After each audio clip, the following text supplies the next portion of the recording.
ଆରେ ଗୋଲାପୀ ପରି ତୁ ଆସିଗଲୁ। ଅନେକ ଦିନ ପରେ ତୋ ସହ ଦେଖା ହେଲା। ତୁ କେମିତି ଅଛୁ? ମୁଁ ଭଲ ଅଛି ଲାଲ ପରି। ହେଲେ ହଳଦୀ ପରି ଆଉ ନୀଳ ପରି କ'ଣ ନାହାନ୍ତି? ସେମାନେ କ'ଣ ଆଜି ଆସିବେନି? ନା, ସେମାନେ ଆଜି ଆସିବେନି। ସେମାନଙ୍କ ଦେହ ଖରାପ।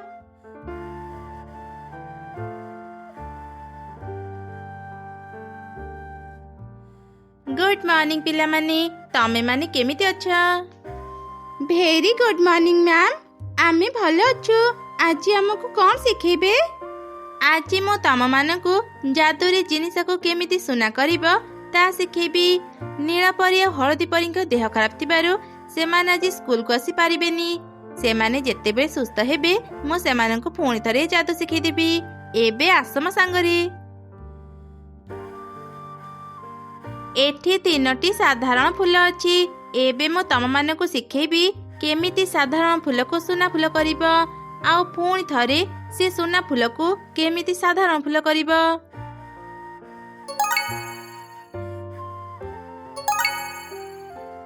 ମ୍ୟାମ୍, ମୁଁ ଶିଖିଗଲି ଆପଣ କେମିତି ସାଧାରଣ ଫୁଲକୁ ସୁନା ଫୁଲ କଲେ, ଆଉ ପୁଣି କେମିତି ସୁନା ଫୁଲକୁ ସାଧାରଣ ଫୁଲ କଲେ। ଆରେ ବାଃ, ଇଏ ତ ବହୁତ ଭଲ କଥା। ତାହେଲେ ଏବେ ଲାଲ ପରି ଆଗ ଏ ଯାଦୁ କରୁ, ତାପରେ ଗୋଲାପୀ ପରି ଯାଦୁ କରିବ। ଠିକ ଅଛି ମ୍ୟାମ୍, ମୁଁ ଏବେ ସେ ଯାଦୁ କରୁଛି।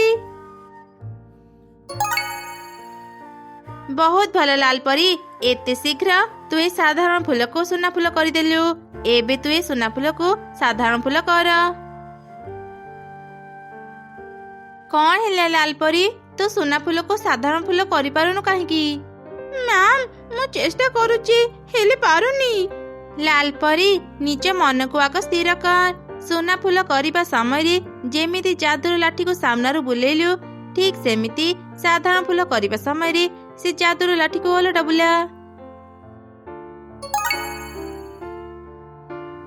ଆରେ ବା ଲାଲ ପରି, ଏବେ ତ ପୁରାପୁରି ଏ ଯାଦୁ ଶିଖିଗଲୁ। ମୁଁ ତୋ ପାଇଁ ଅନେକ ଖୁସି।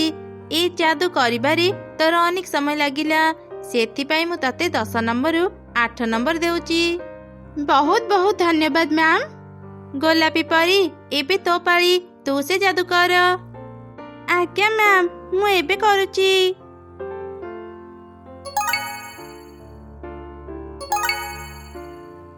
ବାଃ ଗୋଲାପୀ ପରି, ତୁ ମୋଠୁ ବି ଶୀଘ୍ର ହିଁ ଯାଦୁ କରିଦେଲୁ।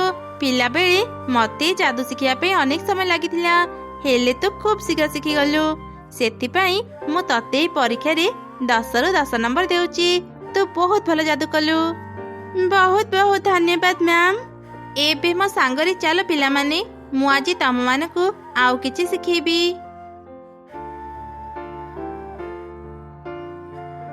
ମ୍ୟାମ୍, ଏ 2 ହରିଣ ଛୁଆଙ୍କର କ'ଣ ହେଇଛି? ଏମାନଙ୍କ ଦେହରେ ଏତେ ଘା କ'ଣ ପାଇଁ? ଆଜି ସକାଳେ ମୁଁ ଏ 2 ହରିଣ ଛୁଆଙ୍କୁ ଜଙ୍ଗଲ ଭିତରୁ ଆଣିଛି। ତାଙ୍କ ମାକୁ ଗୋଟେ ଶିକାରୀ ନେଇଗଲା। ମା ହରିଣ ତାର 2 ଛୁଆଙ୍କୁ ରକ୍ଷା କରିବା ପାଇଁ ଏମାନଙ୍କୁ ଏକ କଣ୍ଟା ବୁଦା ଭିତରେ ଲୁଚେଇ ଦେଇଥିଲା। ସେଇ କଣ୍ଟା ଦେହରେ ବାଜି ଏମାନେ ଏମିତି ଆହତ ହେଇଯାଇଛନ୍ତି। ଏବେ ତମେ ମାନେ ଦେଖ ମୁଁ କେମିତି ଯାଦୁରେ ଏଇ 2 ଛୁଆଙ୍କ ଦେହ ସୁସ୍ଥ କରୁଛି।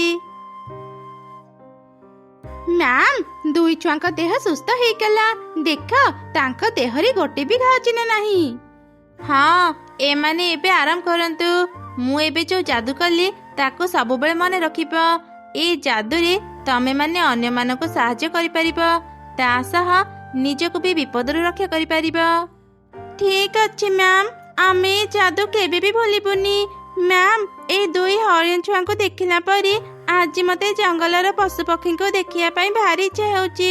ଚାଲନ୍ତୁ ନା ମ୍ୟାମ୍, ଆଜି ଆମକୁ ଜଙ୍ଗଲ ଭିତରେ ବୁଲେଇ ଆଣନ୍ତୁ। କ'ଣ ହେଲା? ତୁ ଜଙ୍ଗଲ ବୁଲିବା ପାଇଁ ଚାହୁଁଛୁ? ଜଙ୍ଗଲରେ ଦେଖିବା ପାଇଁ କ'ଣ ଅଛି କହିଲୁ? ସେ ସାଧାରଣ ପଶୁପକ୍ଷୀ ମାନେ ଆମ ପରି ଯାଦୁ ଶିଖି ନାହାନ୍ତି। ସେମାନଙ୍କୁ ଦେଖି ଆମେ କ'ଣ ଶିଖିପାରିବା? ତାଠୁ ଭଲ ହେବ ଆମେ ସ୍କୁଲରେ ରହିବା। ଏଠି ରହିଲେ ଆମେ ଅନେକ କିଛି ଶିଖିପାରିବା। ନା ନା ଲାଲ ପରି, ତୁ ଭୁଲ କହିଲୁ। ଜଙ୍ଗଲର ପଶୁପକ୍ଷୀ ମାନେ ଯାଦୁ ନ ଜାଣିଲେ ବି ତାଙ୍କ ପାଖରୁ ଶିଖିବା ପାଇଁ ଅନେକ କିଛି ଅଛି। ଆଜି ଏ କଥା ଉଠିଛି ଯେତେବେଳେ, ଚାଲ ମୁଁ ଆଜି ତମ 2 ଜଣଙ୍କୁ ଜଙ୍ଗଲ ବୁଲେଇବାକୁ ନେଇଯିବି। ତମେ ମାନେ ଯେତେବେଳେ ପଶୁପକ୍ଷୀ ମାନଙ୍କୁ ଦେଖିବ ତାଙ୍କଠୁ ବହୁତ କିଛି ଶିଖିପାରିବ। ଆପଣ ସତ କହୁଛନ୍ତି ମ୍ୟାମ୍, ମୋର ବି ଜଙ୍ଗଲ ବୁଲିବାକୁ ଅନେକ ଇଚ୍ଛା ଥିଲା। ଏମିତି ପରୀମାନେ ଜଙ୍ଗଲ ବୁଲିବାକୁ ଗଲେ। କିଛି ଦୂର ଗଲା ପରେ ସେମାନେ କିଛି ଚଢ଼େଇଙ୍କୁ ଦେଖିଲେ। ଚଢ଼େଇମାନେ ନଦୀରୁ ପାଣି ନେଉଥିଲେ, ଆଉ କିଛି ଚଢ଼େଇ ଫଳ ସଂଗ୍ରହ କରୁଥିଲେ। ଏଇ ଦେଖ, ଏମାନେ ଯାଦୁ ଶିଖି ନାହାନ୍ତି ବୋଲି ଆଜି କେମିତି ସାମାନ୍ୟ କାମକୁ ବି ଏତେ କଠିନ ପରିଶ୍ରମ କରି କରୁଛନ୍ତି। ଏ କାମ ଆମେ ପରୀମାନେ ଖୁବ୍ ସହଜରେ କରିପାରିବା। ଆମେ ସବୁ ପରୀ, ଆମେ ଛୋଟ ବେଳୁ ଯାଦୁ ଶିଖୁଛେ। ଏମାନେ ସବୁ ସାଧାରଣ ଚଢ଼େଇ। ସେମାନେ ଯୋଉ ପରିଶ୍ରମ କରି ଖାଇବା ଯୋଗାଡ଼ କରୁଛନ୍ତି ତା ତାଙ୍କ ଦେହ ପାଇଁ ବହୁତ ଭଲ। ତା ମାନେ କ'ଣ ମ୍ୟାମ୍, ଯାଦୁରେ କାମ କରିବା ଭଲ ନୁହଁ? ତମେ ମାନେ ମୋ କଥା ବୁଝିପାରୁନ। ଆମେ ଛୋଟ ବେଳୁ ଯାଦୁ ଶିଖୁଛେ ଆଉ ଯାଦୁ କରୁଛେ। ଯଦି ଚଢ଼େଇମାନେ ହଠାତ୍ ଯାଦୁରେ କିଛି ପାଇଯିବେ ତାଙ୍କ ଲୋଭ ବଢ଼ିଯିବ। କେହି କେହି ଖରାପ ବାଟକୁ ବି ଚାଲି ଯାଇପାରନ୍ତି। ଏକଥା ତମେ ମାନେ କହିଲେ ବୁଝିପାରିବନି। ଆଚ୍ଛା ହଉ, ମୁଁ ଏବେ ଗୋଟେ ପରୀକ୍ଷା କରିବି। ତମେ ମାନେ ଜଙ୍ଗଲ ଭିତରକୁ ଯାଅ ଆଉ 2ଟି ଏମିତି ଚଢ଼େଇ ଖୋଜ ଯୋଉମାନଙ୍କୁ ବହୁତ ସାହାଯ୍ୟ ଦରକାର। ଯଦି ତମମାନଙ୍କ ସାହାଯ୍ୟ ପାଇ ଚଢ଼େଇମାନେ 7 ଦିନ ଯାଏଁ ଖୁସିରେ ରହିବେ ତେବେ ତମେ ମାନେ ଏହି ପରୀକ୍ଷା ଜିତିଯିବ। ଏଇଟା ତ ବହୁତ ସହଜ କାମ ମ୍ୟାମ୍। ମୁଁ ଯାଦୁରେ ଚଢ଼େଇମାନଙ୍କୁ ଧନୀ କରିଦେବି। ସେମାନେ ସାରା ଜୀବନ ଖୁସିରେ ରହିବେ ଆଉ ମତେ ମନେ ରଖିବେ। ଆଚ୍ଛା ତେବେ ଠିକ୍ ଅଛି, ଏବେ ଯାଅ ଯୋଉମାନଙ୍କୁ ସାହାଯ୍ୟ ଦରକାର ସେ ଚଢ଼େଇ ଖୋଜି ତାଙ୍କୁ ସାହାଯ୍ୟ କର। 7 ଦିନ ପରେ ଆମେ ଆସି ପୁଣି ଦେଖିବା ସେ ଚଢ଼େଇମାନେ ଖୁସିରେ ଅଛନ୍ତି କି ନାହିଁ।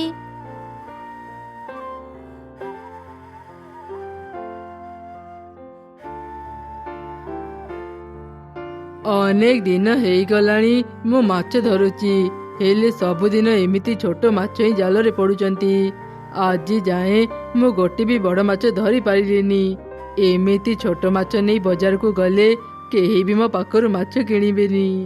କାଉ ମନ ଦୁଃଖରେ ଏପରି କହୁଥିଲା। ଠିକ୍ ସେହି ସମୟରେ ଲାଲ ପରି ତା ପାଖକୁ ଆସିଲା। କ'ଣ ହେଲା? ତୁମେ ଏମିତି ମନ ଦୁଃଖରେ ଅଛ? ତୁମକୁ କିଛି ସାହାଯ୍ୟ ଦରକାର? ତ କିଏ ଛୋଟ ଝିଅ? ତୁ ମତେ କ'ଣ ସାହାଯ୍ୟ କରିପାରିବୁ? ଆଚ୍ଛା, ତୁ ଏମିତି ପରୀମାନଙ୍କ ଭଳି ସଜ କାହିଁକି ହେଇଛୁ? ମୁଁ ସତରେ ଜାଣିପାରି। ମତେ ନିଜ ଦୁଃଖ କଥା କୁହ, ମୁଁ ତୁମକୁ ସାହାଯ୍ୟ କରିବି। ତୁମକୁ ବିଶ୍ୱାସ ହେଉନି ତ? ଏଇ ଦେଖ। ଆରେ ସତରେ ତ ତୁ ଗୋଟେ ପରୀ। ପରୀ ଝିଅ, ମୁଁ ବହୁତ ଗରିବ। ମୁଁ ଅନେକ କଷ୍ଟରେ ଅଛି, ମତେ ଟିକେ ସାହାଯ୍ୟ କର। ତୁମେ ଚିନ୍ତା କରନି, ମୁଁ ତୁମକୁ ସାହାଯ୍ୟ କରିବା ପାଇଁ ହିଁ ଏଠାକୁ ଆସିଛି। ଏଇ ନିଅ। ଏମିତି କହି ଲାଲ ପରି କାଉର ସବୁ ଛୋଟ ମାଛକୁ ସୁନା ମାଛ କରିଦେଲା। ଆରେ ଏ ସବୁ ତ ସୁନା ମାଛ। ଆଜି ମୋର ଭାଗ୍ୟ ଖୋଲିଗଲା। ଏବେ ତୁମେ ଖୁସି? କ'ଣ 7 ଦିନ ତୁମେ ଖୁସିରେ ରହିପାରିବ? ମୁଁ ଏବେ ଚାଲିଯିବି। 7 ଦିନ ପରେ ପୁଣି ତୁମ ପାଖକୁ ଆସିବି ଆଉ ଦେଖିବି ତୁମେ ଖୁସିରେ ଅଛ କି ନାହିଁ। ଏତେ ସାରା ସୁନା ଦେଖି ତ ମୁଁ ଅନେକ ଖୁସି। 7 ଦିନ କ'ଣ, ମୁଁ ଏବେ ସାରା ଜୀବନ ଖୁସିରେ ରହିପାରିବି। ତାପରେ ଲାଲ ପରି ଚାଲିଗଲା। ସେପଟେ ଗୋଲାପୀ ପରି ଚଢ଼େଇକୁ ଖୋଜୁଥିଲା। ସେ ଦେଖିଲା ଗୋଟେ ଛୋଟ ଚଢ଼େଇ ଛୁଆ କିଛି ଶୁଖିଲା କାଠ ଜମା କରୁଛି। ଆରେ ଛୋଟ ଚଢ଼େଇ ଛୁଆ, ତୁ ଏତେ କଷ୍ଟ କରି ଶୁଖିଲା କାଠ ଜମା କରୁଛୁ, ତତେ କିଛି ସାହାଯ୍ୟ ଦରକାର? କିଏ ତୁମେ? ନା ନା, ମତେ କିଛି ବି ସାହାଯ୍ୟ ଦରକାର ନାହିଁ। ମୁଁ ଜଣେ ପରୀ, ମୁଁ ତୋର ସବୁ ଇଚ୍ଛା ପୂରା କରିପାରିବି। ତୁ ମତେ ତ ଇଚ୍ଛା କଥା କହ, ତୁ ଯାହା କହିବୁ ମୁଁ ତତେ ସବୁ ଦେବି। ତୁମେ ସତ କହୁଛ ପରୀ? ମୁଁ ଯାହା ମାଗିବି ତୁମେ ମତେ ସବୁ ଦେଇପାରିବ? ମୋ ମାଙ୍କ ଦେହ ବହୁତ ଖରାପ। ମୁଁ ଏ ଶୁଖିଲା କାଠ ବିକ୍ରି କରିଥିଲେ ମାଙ୍କ ପାଇଁ ଔଷଧ କିଣିଥାନ୍ତି। ତୁମେ ଯଦି କିଛି ଦେବାକୁ ଚାହୁଁଛ ତେବେ ମୋ ମାଙ୍କ ଦେହକୁ ସୁସ୍ଥ କରିଦିଅ। ମୋ ମା ଅନେକ ଦିନରୁ କଷ୍ଟ ପାଇଲେଣି। ଠିକ୍ ଅଛି, ମୁଁ ଏବେ ତ ମାକୁ ସୁସ୍ଥ କରିଦେଉଛି। ଆଚ୍ଛା, ତୋର ଆଉ କିଛି ଦରକାର ନାହିଁ? ତୁ ଯଦି ଚାହିଁବୁ ମୁଁ ତତେ ଅନେକ ସୁନା ଟଙ୍କା ଦେଇପାରିବି। ତତେ ଆଉ କେବେ ବି କାମ କରିବାକୁ ପଡ଼ିବନି। ନା ନା ପରୀ, ମୋର ଆଉ କିଛି ବି ଦରକାର ନାହିଁ। ମତେ ପରିଶ୍ରମ କରି ଖାଇବା ଯୋଗାଡ଼ କରିବାକୁ ବହୁତ ଭଲ ଲାଗେ। ତୁମେ ଯଦି ମତେ ସୁନା ଟଙ୍କା ଦେବ ମୁଁ ଅଳସୁଆ ହେଇଯିବି। ମତେ ଆଉ କାମ କରିବାକୁ ଇଚ୍ଛା ହେବନି। ଆଚ୍ଛା ତେବେ ଠିକ୍ ଅଛି, ମୁଁ ଏବେ ଯାଉଛି। 7 ଦିନ ପରେ ମୁଁ ପୁଣି ତୋ ପାଖକୁ ଆସିବି ଆଉ ଦେଖିବି ତୁ ଖୁସିରେ ଅଛୁ କି ନାହିଁ। ଏମିତି ସବୁ ପରୀ ଚାଲିଗଲେ। 7 ଦିନ ପରେ ପୁଣି 3 ପରୀ ଜଙ୍ଗଲକୁ ଆସିଲେ। ଲାଲ ପରୀ ପ୍ରଥମେ କାଉ ଘରକୁ ଗଲା। ମୁଁ ଆସିଗଲି। ତମେ ମାନେ କେମିତି ଅଛ? ଆରେ ପରି ଝିଅ, ତୁ ଆସିଗଲୁ। ଆରେ ଦେଖୁଛୁ କଣ, ଶୀଘ୍ର ଏ ପରି ଝିଅ ଉପରେ ଜାଲ ପକା। ଏସବୁ ତମେ ମାନେ କଣ କରୁଛ? ମ୍ୟାମ୍, ମତେ ବଞ୍ଚାନ୍ତୁ। ଏ କଣ ମ୍ୟାମ୍? ଏମାନେ ତ ଲାଲ ପରୀକୁ ବନ୍ଦୀ କରି ନେଲେ। ତାକୁ ରକ୍ଷା କରନ୍ତୁ।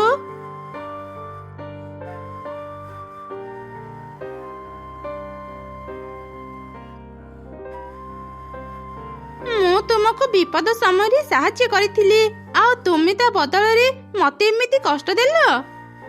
ମତେ କ୍ଷମା କରିଦେ ପରି ଝିଅ।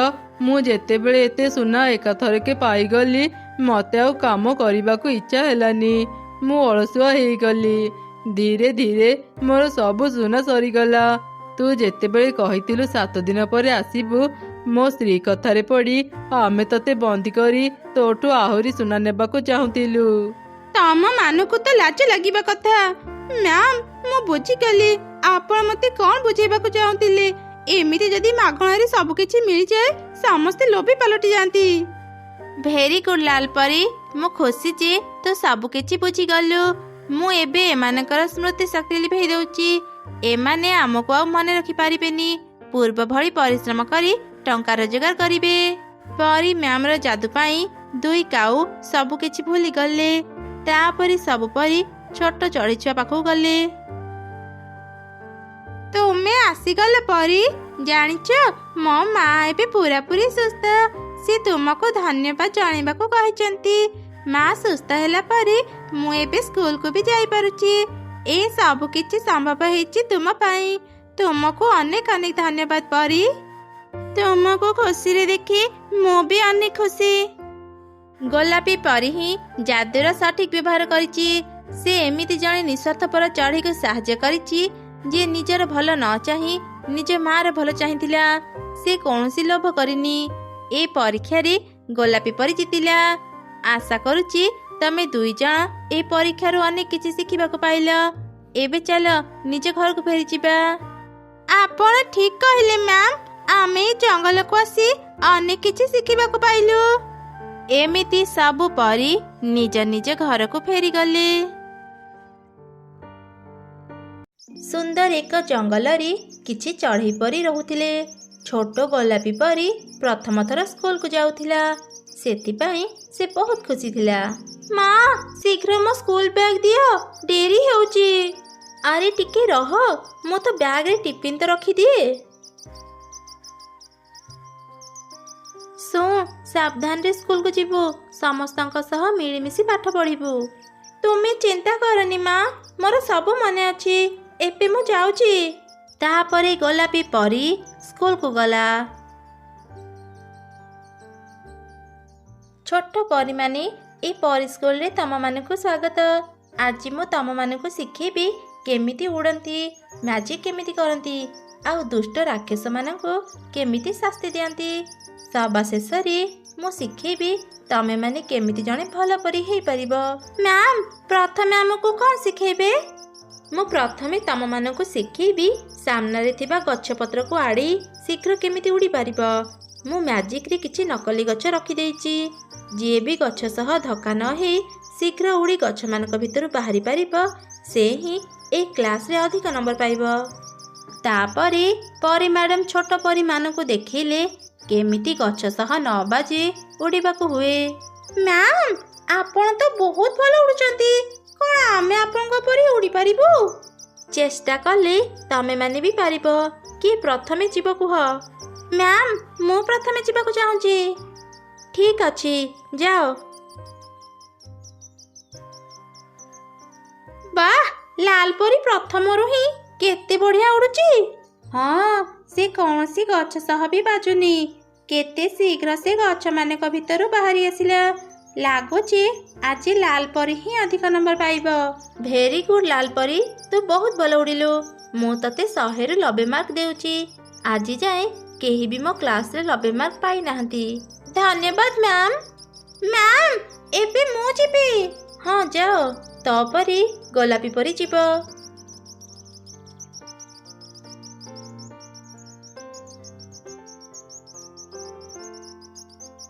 ତୁ ଭଲ ଚେଷ୍ଟା କଲୁ, ହେଲେ ତୁ ମଝିରେ କିଛି ଗଛଙ୍କ ସହ ଅଟକି ଯାଇଥିଲୁ। ସେଥିପାଇଁ ତୁ ବହୁତ ଧୀରେ ଉଡୁଥିଲୁ। ମୁଁ ତତେ 100ରୁ 30 ମାର୍କ ଦେଉଛି। ଧନ୍ୟବାଦ ମ୍ୟାମ୍। ଗୋଲାପୀ ପରି ଏବେ ତୁ ଯା।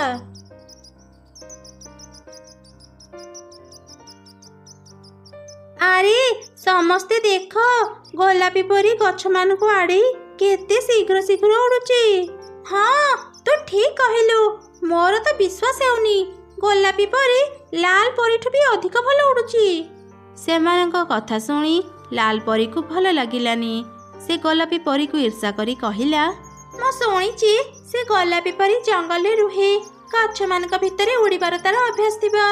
ମୁଁ ମୋ ରାଜମହଲ ଛାଡ଼ି ଯଦି ତା ଭଳି ଜଙ୍ଗଲରେ ରହିବି, ମୁଁ ତାଠୁ ବି ଭଲ ଉଡ଼ିପାରିବି। ଏକଦମ ଠିକ କହିଲେ ଲାଲ ପରି, ତୁମେ ସବୁବେଳେ ହିଁ ଠିକ କଥା କୁହ। ଜଣେ ଭଲ କଲେ ତାର ପ୍ରଶଂସା କରିବା ଶିଖ। ଏମିତି ପଛରେ ତାର ନିନ୍ଦା କାହିଁକି କରୁଛ? ହଳଦୀ ପରି ତୁ ବେଶୀ ଜ୍ଞାନ ଦେନି। ତତେ ଯଦି ସେ ଜଙ୍ଗଲି ଗୋଲାପୀ ପରି ଏତେ ଭଲ ଲାଗୁଛି, ଯା ତୁ ତା ସହ ସାଙ୍ଗ ହେବୁ। ମୁଁ ମୋର ବହୁତ ଷ୍ଟୁଡେଣ୍ଟକୁ ଉଡ଼ିବା ଶିଖେଇଛି, ହେଲେ ଗୋଲାପୀ ପରି ମୁଁ ତୋ ଭଳି ଆଜି ଯାଏଁ କାହାକୁ ବି ଏତେ ଭଲ ଉଡ଼ିବାର ଦେଖିନି। ତୁ ବହୁତ ଭଲ ଉଡ଼ିଲୁ। ପ୍ରଥମ ଥର ପାଇଁ ମୁଁ ମୋ କ୍ଲାସରେ ଜଣଙ୍କୁ ଫୁଲ୍ ମାର୍କ ଦେବି। ଗୋଲାପୀ ପରି ତୁ 100ରୁ 100 ମାର୍କ ରଖି ଏ କ୍ଲାସରେ ଫାଷ୍ଟ ହେଇଛୁ। ବହୁତ ବହୁତ ଧନ୍ୟବାଦ ମ୍ୟାମ୍। ମୋ ମା ଏକଥା ଜାଣିଲେ ବହୁତ ଖୁସି ହେବ। ପର କ୍ଲାସରେ ଦେଖିବି କିଏ ଫାଷ୍ଟ ହେବ। ତାପରେ ପରି ମ୍ୟାଡାମ ସମସ୍ତଙ୍କୁ ଧରି ସ୍କୁଲ ବଗିଚାକୁ ଗଲେ।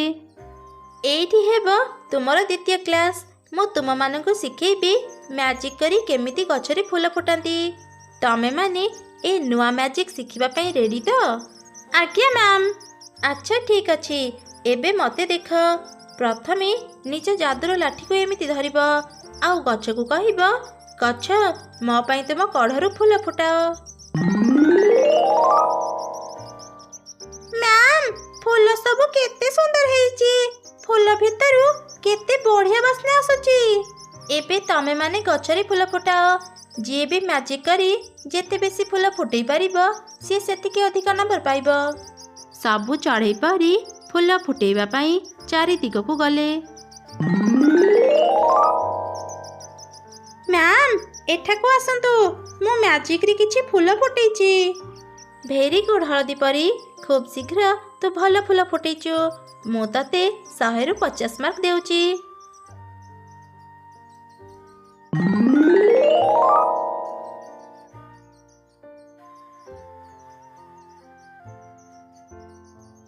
ମ୍ୟାମ୍, ମୋ ଫୁଲ ଗୁଡ଼ିକୁ ବି ଦେଖିବେ ଆସନ୍ତୁ।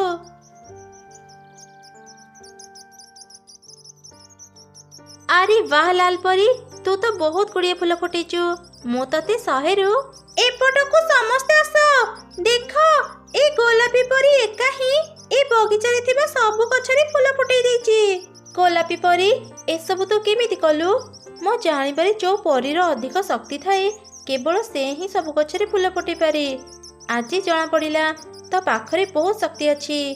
ମୋର ବିଶ୍ୱାସ ଯେ ବଡ଼ ହେଲା ପରେ ତୁ ବହୁତ ଶକ୍ତିଶାଳୀ ପରି ହେବୁ। ଆଉ ମ୍ୟାମ୍ ମୁଁ? ହଁ, ତୁ ବି ବଡ଼ ହେଲା ପରେ ଭଲ ପରି ହେବୁ। ହେଲେ ମୁଁ ଦୁଃଖିତ, ମୁଁ ତତେ ଫୁଲ୍ ମାର୍କ ଦେଇପାରିବିନି। ତୋ ଅପେକ୍ଷା ଗୋଲାପୀ ପରି ବେଶୀ ଭଲ କରିଛି। ମୁଁ ତତେ 100ରୁ 70 ମାର୍କ ଦେଉଛି। ଗୋଲାପୀ ପରି, ତୁ ଏଥର ବି 100ରୁ 100 ମାର୍କ ରଖି ଫାଷ୍ଟ ହେଇଛୁ। ଶେଷ କ୍ଲାସରେ ତମେମାନେ ରାକ୍ଷସମାନଙ୍କୁ କେମିତି ବନ୍ଦୀ କରିପାରିବ ତା ମୁଁ ଶିଖେଇବି। ଏବେ 10 ମିନିଟ୍ ପାଇଁ ତମେ ସବୁ ରେଷ୍ଟ କର। ଏସବୁ କ'ଣ ହେଉଛି? ଗୋଲାପୀ ପରି ସବୁ ପରୀକ୍ଷାରେ ମୋଠୁ ଏତେ ଭଲ କେମିତି କରିପାରୁଛି? ମତେ ତ ଲାଗୁଛି ସେ କିଛି ଗଡ଼ବଡ଼ କରୁଛି। ହଁ, ମତେ ବି ଠିକ୍ ସେମିତି ଲାଗୁଛି। ଶେଷ ପରୀକ୍ଷାରେ ମୁଁ ତାକୁ ଜିତିବାକୁ ଦେବିନି। ନୀଳପରି, ତୁ ଯା ଲୁଚି ଲୁଚି ଦେଖି ଆସିବୁ ଶେଷ ପରୀକ୍ଷା ଆମର କୋଉଠି ହେବ ଆଉ କେମିତି ହେବ। ହଁ ହଁ, ଠିକ୍ ଅଛି, ମୁଁ ଏବେ ହିଁ ଯାଉଛି। ଶେଷ ପରୀକ୍ଷା କେମିତି ହେବ ଜାଣିବା ପାଇଁ ନୀଳପରି ଲୁଚି ଲୁଚି କ୍ଲାସକୁ ଗଲା। କିଛି ସମୟ ପରେ ସେ ଖବର ନେଇ ଫେରି ଆସିଲା। କ'ଣ ହେଲା ନୀଳପରି, ତୁ କିଛି ଖବର ପାଇଲୁ ନା ନାଇଁ? ହଁ, ମୁଁ ଜାଣିଗଲି ଶେଷ ପରୀକ୍ଷା ଆମର କୋଉଠି ହେବ। କିଛି ରାକ୍ଷସ ଛୁଆଙ୍କୁ ବନ୍ଦୀ କରି ରଖାଯାଇଛି। ତାଙ୍କ ଉପରେ ଆମ ନାଁ ବି ଲେଖା ହେଇଛି। ରାକ୍ଷସମାନଙ୍କ ହାତ ଗୋଡ଼ କେମିତି ବନ୍ଧା ହେବ ମ୍ୟାମ୍ ଆମକୁ ଶିଖେଇବେ। ଚାଲ ତାହେଲେ ଆମେ ସେଠାକୁ ଯାଇ ଗୋଲାପୀ ପରୀର ଜାଗା ଦେଖିବା। ତାପରେ ସେମାନେ ସେ ଗୁମ୍ଫା ଭିତରକୁ ଗଲେ ଆଉ ଚାରିଆଡ଼େ ତାଙ୍କ ନାଁ ଖୋଜିଲେ। ଆରେ ଏଇ ତ ଦେଖେ, ସେଠି ସେ ଗୋଲାପୀ ପରୀର ନାଁ ଲେଖା ଅଛି। ଆଚ୍ଛା ତାହେଲେ ଏବେ ମୁଁ ଏ ରାକ୍ଷସ ବନ୍ଦିଥିବା ତାଲାକୁ ଭାଙ୍ଗିଦେବି। ଏମିତି କରନି, ନହେଲେ ଏ ରାକ୍ଷସ ଛୁଆ ଆମକୁ ହିଁ ମାରି ପକେଇବ। ଆରେ ତୁ ଭୟ କରନି, ମୁଁ ପୁରାପୁରି ତାଲା ଭାଙ୍ଗିବିନି, ଅଧା ଭାଙ୍ଗିବି। ଗୋଲାପୀ ପରୀ ଯେତେବେଳେ ରାକ୍ଷସ ଉପରେ ମ୍ୟାଜିକ୍ କରିବ ତା ତାଲା ଭାଙ୍ଗିଯିବ। ତାପରେ ଦେଖିବୁ ଏ ରାକ୍ଷସ ସେ ଗୋଲାପୀ ପରୀ ଉପରେ ଆକ୍ରମଣ କରିବ। ଏମିତି କହି ଲାଲ ପରୀ ତାଲା ଭାଙ୍ଗିବାକୁ ଚେଷ୍ଟା କଲା। ହଠାତ୍ ତାର ଡେଣା କଟି କିଛି ରକ୍ତ ବାହାରିଗଲା। ଓହ, ଏ ତାଲା ଭାଙ୍ଗୁ ଭାଙ୍ଗୁ ମୋ ଡେଣା କଟିଗଲା। କାଇଁ ଦେଖା ତ। ବ୍ୟସ୍ତ ହେଇନି, ବେଶୀ କଟିନି। ଶୁଣ, ମୋ ପାଖରେ ଗୋଟେ ନକଲି ଯାଦୁର ଲାଠି ଅଛି। ମ୍ୟାମଙ୍କ ଯାଦୁର ଲାଠି ସହ ଏ ଲାଠିକୁ ବଦଳାଇ ଦେ। ଏ ଯାଦୁର ଲାଠି କେବଳ ଥରେ ହିଁ କାମ କରିବ। ସେ ଗୋଲାପୀ ପରୀକୁ ରକ୍ଷା କରିପାରିବେନି। ଆଜି ଦେଖିବା ସେ ଗୋଲାପୀ ପରୀର ଅବସ୍ଥା କ'ଣ ହେବ। ଚାଲ ଏଠୁ ଶୀଘ୍ର ପଳେଇବା। ଶୀଘ୍ର ଶୀଘ୍ର ସେମାନେ ସେ ଗୁମ୍ଫା ଭିତରୁ ବାହାରି ଆସିଲେ।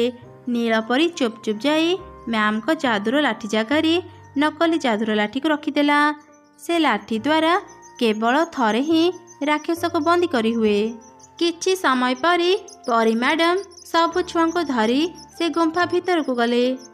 ଏବେ ମୁଁ ତମମାନଙ୍କୁ ଶିଖେଇବି ବନ୍ଦୀ ଥିବା ଏ ରାକ୍ଷସମାନଙ୍କର ହାତ ଗୋଡ଼ କେମିତି ବାନ୍ଧିବ। ସମସ୍ତେ ଭଲ ଭାବରେ ମୋତେ ଦେଖିନିଅ। ଏବେ କୁହ, କିଏ ପ୍ରଥମେ ରାକ୍ଷସମାନଙ୍କୁ ବାନ୍ଧିବ? ଗୋଲାପୀ ପରୀକୁ ପ୍ରଥମେ କୁହନ୍ତୁ ମ୍ୟାମ୍। ସେ ସବୁ କ୍ଲାସରେ ଭଲ କରୁଛି, ଏ କ୍ଲାସରେ ବି ଭଲ କରିବ। ଗୋଲାପୀ ପରୀ, ଏଥିରେ ତୋର କିଛି ଆପତ୍ତି ଅଛି? ନା ମ୍ୟାମ୍। ତାପରେ ଗୋଲାପୀ ପରୀ ଯେମିତି ମ୍ୟାଜିକ୍ କରିବା ଆରମ୍ଭ କଲା, ତା ଶକ୍ତିରେ ରାକ୍ଷସ ବନ୍ଦିଥିବା ତାଲା ଭାଙ୍ଗିଗଲା। ରାକ୍ଷସ ବାହାରକୁ ଚାଲି ଆସିଲା।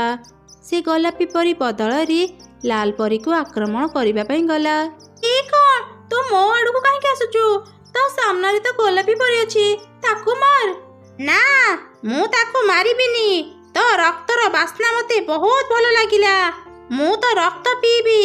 ଆରେ ଦୁଷ୍ଟ ରାକ୍ଷସ, ଲାଲ ପରୀ ପାଖକୁ ଯାନି କହୁଛି। ଆରେ ଏ କ'ଣ, ମୋ ଯାଦୁର ଲାଠି କିଛି କାମ କରୁନି କାହିଁକି? ମୋତେ କେହି ରକ୍ଷା କର, ଏ ରାକ୍ଷସ ପାଖରୁ ମୋତେ ବଞ୍ଚାଅ। ଭୟ କରନି ଲାଲ ପରୀ, ମୁଁ ତତେ ରକ୍ଷା କରିବି। ଶୀଘ୍ର ହିଁ ଗୋଲାପୀ ପରୀ ତା ମ୍ୟାଜିକ୍ରେ ରାକ୍ଷସକୁ ବନ୍ଦୀ କରିଦେଲା। ଖୁବ୍ ଭଲ କଲୁ ଗୋଲାପୀ ପରୀ, ତୋ ପାଇଁ ଆଜି ଆମେ ଏ ବିପଦରୁ ରକ୍ଷା ପାଇଲେ। ଏ ପରୀକ୍ଷାରେ ବି ମୁଁ ତତେ ଫୁଲ୍ ମାର୍କ ଦେଉଛି। ଆଜି ଆମେ ସମସ୍ତେ ଏତେ ବଡ଼ ଦୁର୍ଘଟଣାରୁ ରକ୍ଷା ପାଇଗଲେ। ଆଜି ଆଉ କ୍ଲାସ୍ କରିବାନି। ଏବେ ତମେମାନେ ଘରକୁ ଯାଅ ଆଉ ଆରାମ କର। କାଲି ଆସିଲେ କ୍ଲାସ୍ କରିବା। ଘରକୁ ଯିବା ପୂର୍ବରୁ ଲାଲ ପରୀ ଗୋଲାପୀ ପରୀକୁ କ୍ଷମା ମାଗିଲା। ଆଜି କ୍ଲାସରେ ଯାହା ବି ହେଲା ସେଥିପାଇଁ ମୁଁ ଦାୟୀ। ଗୋଲାପୀ ପରୀ, ମୁଁ ତୋର ବହୁତ ଅପମାନ କରିଛି। ତଥାପି ତୁ ରାଗ ନ ରଖି ମୋତେ ସେ ରାକ୍ଷସ ପାଖରୁ ରକ୍ଷା କଲୁ। ମୁଁ ତୋରି ଉପକାର କେବେ ବି ଭୁଲିବିନି। ପାରିବୁ ଯଦି ସବୁ କିଛି ପାଇଁ ମୋତେ କ୍ଷମା କରିଦେ। ମୁଁ ତତେ କ୍ଷମା କରିଦେବି, ହେଲେ ମୋର ଗୋଟେ ସର୍ତ୍ତ ଅଛି। କ'ଣ ସର୍ତ୍ତ? ଯଦି ତୁ ମୋର ସାଙ୍ଗ ହେବୁ ତାହେଲେ ଯାଇ ମୁଁ ତତେ କ୍ଷମା କରିବି। ହଁ ହଁ, ଆଜିଠୁ ଆମେ ସାଙ୍ଗ।